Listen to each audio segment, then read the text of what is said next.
好，各位好啊！今日喺部 S5，即係其實等於 A4、A5 都係一樣噶啦，係啦，咁就都可以裝到呢一個12.3寸嘅 Android Mon。好，咁啊，而家我哋可以試一試先。第一個聽歌啦，咁啊可以撳翻試一試。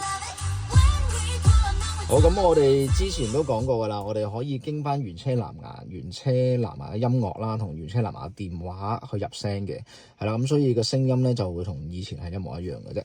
好，咁我哋而家又再試一試 Google Map 啦，我入去 Google Map 度試一試。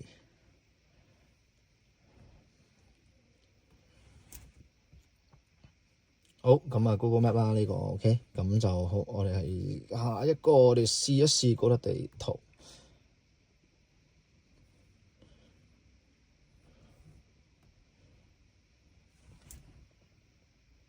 好，咁呢個都係高德地圖啦。咁啊，聲音我呢都有嘅，係啊，因為佢未行，所以佢而家未有聲音嘅啫。係啦，OK。好，咁我哋出翻去原廠嗰邊界面咧，咁就好簡單啦。我哋長撳個 back 掣就可以啦。好，咁我哋就會出翻去呢個原廠呢邊。咁原廠呢邊咧，咁啊 Audi 咧就要我哋就 touch 做唔到 touch 啦。咁我哋就只能夠可以用翻呢個扭扭啦嚟去控制。咁頭先都係一樣啦。如果我哋入翻去好簡單嘅，撳一撳入翻去噶啦。咁我哋其實除咗 touch 之外咧，我哋用呢一個扭咧，我哋都係可以控制得到嘅。咁啊 Siri 嗰啲都冇問題啦。咁我哋長撳試一試。今日幾多度？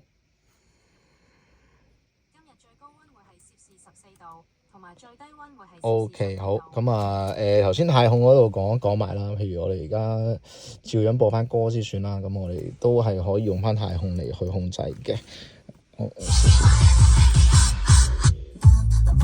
好，咁我一路下一首佢都係可以做得到嘅。係啦，咁啊電話都一樣啦，電話就照用翻呢個軚盤撳翻就 O.K. 噶啦。好，咁就試埋個後波鏡俾大家睇下先。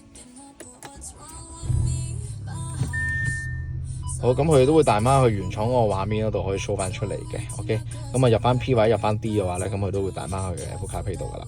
OK，咁好，咁啊係咁多先，唔該大家。